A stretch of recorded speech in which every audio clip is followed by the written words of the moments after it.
गोस्वामी श्री तुलसीदास जी रामायण में कहते हैं,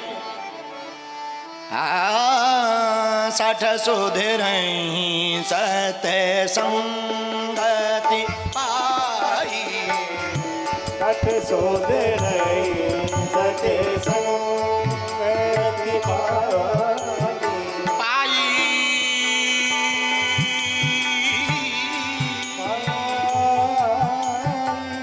पाई, 60 सुधर सत्य संगति पाई, 60 सत्य संगति पाई, पारस परस को धात सुहाई, पारस परस सुहाई। श्री राम जय राम जय जय राम, श्री राम जय राम जय जय राम, श्री राम जय राम जय जय राम, श्री राम जय राम जय जय राम। श्री तुलसीदास जी कहते हैं 60 मतलब मूर्ख। मूर्ख आदमी भी सुधर जाता है। बोले कहां? सत्संग में ले आओ। सत्संग में आकर मूर्ख भी सुधर जाता है और विद्वान भी बिगड़ जाता है। बोले कहां? बोले मूर्खों की संगत कर दो। हैं? विदेशों में एक प्रयोग हुआ, विदेशों में एक प्रयोग हुआ। प्रयोग क्या? इंसान के एक छोटे से बच्चे को, नवजन्मित बच्चे को, 6 माह के बच्चे को बकरियों के बीच में रख दिया 4 साल तक, और 5-6 साल बाद उस बच्चे को वहीं पिलाते रहे, वहीं खिलाते रहे, वहीं सुलाते रहे बकरियों के बीच में। और जब 5-6 साल बाद उस बच्चे को बाहर निकाला गया तो आप सुनकर ताज्जुब करेंगे, उस बालक की कोई आवाज नहीं। वो बात भी करता था तो बकरियों की ही आवाज में। इंसान का बच्चा बकरी जैसी आवाज में बात करता है। किसी ने कहा ऐसा कैसे हुआ? बोले जैसा आसपास माहौल रहेगा व्यक्ति की वाणी भी वैसे ही निकलेगी। माई बाप तुम अगर सत्संगति में आकर के बैठोगे तो बिगड़े हुए भी सुधर जाओगे। संगत का असर देखो। पानी की बूंद तवा पर पड़ती है, मिट जाती है। गरम तवा हो, पानी की बूंद डालो, तुरंत खत्म हो जाती है। पानी की बूंद गरम तवे पर पड़ती है, मिट जाती है, लेकिन वही पानी की बूंद जब कमल पर पड़ती है तो चमचमाती है। संगत का असर है, संगत का खेल है। गरम तवा की संगत मिलती है तो चमचमाती हुई बूंद मिट जाती है, लेकिन वही जब कमल पर पड़ती है तो चमचमाने लगती है। माई बाप पानी की बूंद जब सीप में पड़ती है तो मोती बन जाती है, वही पानी की बूंद जब गंगा जी में गिरती है तो गंगा जल बन जाती है।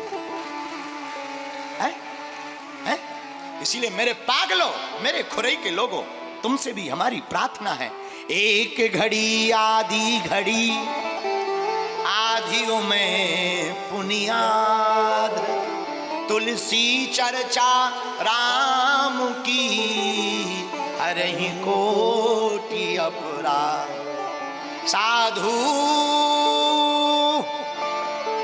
संगति करो हरि भक्तन की, हरि भक्तन की।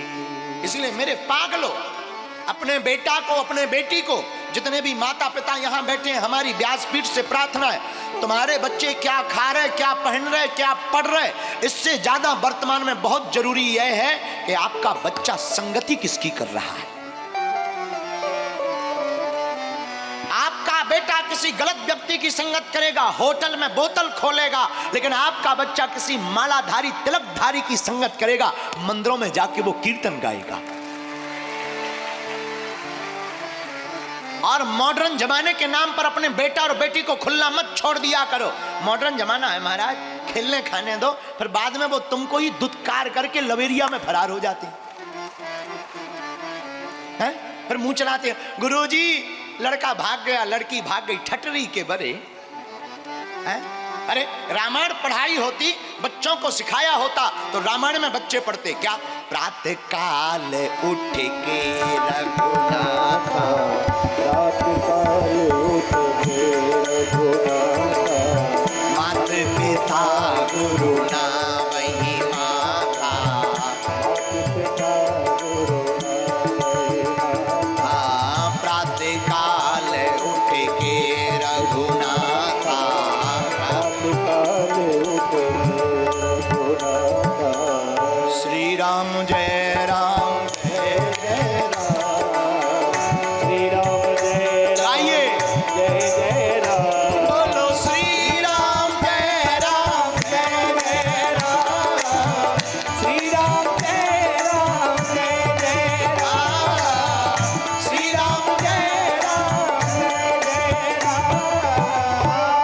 अपने बच्चों को रामायण पढ़ाओ, माथे पर टीका लगवाओ, अपने बच्चों को सत्संगति में लेकर आओ। मेरे पागलों, तुम्हारी बेटा और बेटी जब कथा सुनेगी, विवेक बढ़ेगा, विवेक बढ़ेगा तो वो तुम्हारे खिलाफ नहीं चलेंगे। लोग कहते कथा से क्या होता? माई बाप शब्द की चोट बहुत खतरनाक होती। खुरई का एक आदमी अंग्रेज के पास गया, दिल्ली। अंग्रेज बोला हमको भारत दिखाओ। और खुरई का आदमी कमजोर थोड़ी होता है, बहुत बलवान। अंग्रेज को भारत दिखाया। अंग्रेज को भारत दिखाया तो सबसे पहले ताजमहल दिखाया। अंग्रेज ने पूछा अंग्रेजी में ये कितने साल में बना? खुरई के आदमी चंगीलाल ने कहा 40 साल। अंग्रेज बोला हो। तो खुरई का आदमी बोला क्यों? अरे बोले बहुत स्लो, इतने दिन लगे, हमारे यहां तो 20 साल में बन जाता। खुरई के आदमी ने कहा हो सकता है। दूसरी जगह गया, लाल किला दिखाया दिल्ली का। खुरई के आदमी ने लाल किला दिखाया। अंग्रेज ने पूछा ये कितने साल में बना? चंगीलाल खुरई का बोला 30 साल। ओ अब खुरई के आदमी अब क्या हुआ? बोले इतना धीमा, बहुत स्लो है तुम्हारा इंडिया। बोल क्यों? हमारे यहां तो ये 15 साल में बन जाता। तब तक रात हो गई। चंगीलाल ने कहा खुरई के आदमी ने हो सकता है। रात को सो गए, सुबह उठे तो कुतुब मीनार दिखाया। उसने पूछा अंग्रेज ने ये कितने दिनों में बना? बोले अभी अभी कल ही बना है ये। अब बताओ तुम्हारे बाप में दम हो तो बना के बताओ। ऐसी ऐसी महिमा खुरई के लोगों की है। तो खुरई के लोगों से तो कोई जीत ही नहीं सकता। मेरे पागलों, जो हम तुम्हें सुनाना चाह रहे थे वो यही था, प्रभु के सहारे हो जाओ, प्रभु की शरण में हो जाओ। कहते हैं जो भगवान की शरण में आ जाता उसका कभी फिर मरण नहीं होता। मरने का मतलब ये नहीं कि तुम मरोगे नहीं, मरोगे तो पर नाम से जिंदा रहोगे। मरना तो सबको है। अरे आया है सो जाएगा राजा रंग फकीर, कोई सिंहासन चढ़ा कोई बंधा जंजीर। सिंहासन कौन चढ़ेगा? धर्मी सिंहासन चढ़े, पापी डंडे खात, दया धर्म करते रहो मानो मेरी बात। आया है सो जाएगा, लेकिन गुरु की कृपा, गुरु सदगुरु हमारा साया बनकर के हमारे साथ रहता। सदगुरु हम पर कृपा करता। और सदगुरु, मेरे पागलो, हमसे कोई पूछे कि आपकी जिंदगी में बढ़िया सा गुरु कौन है? हमारी जिंदगी में तो हमारे गुरुदेव भगवान हनुमान जी हैं। हनुमान जी जैसा सदगुरु जिसके साथ रहता है, हनुमान जी उनके साथ साया बन करके चलते हैं।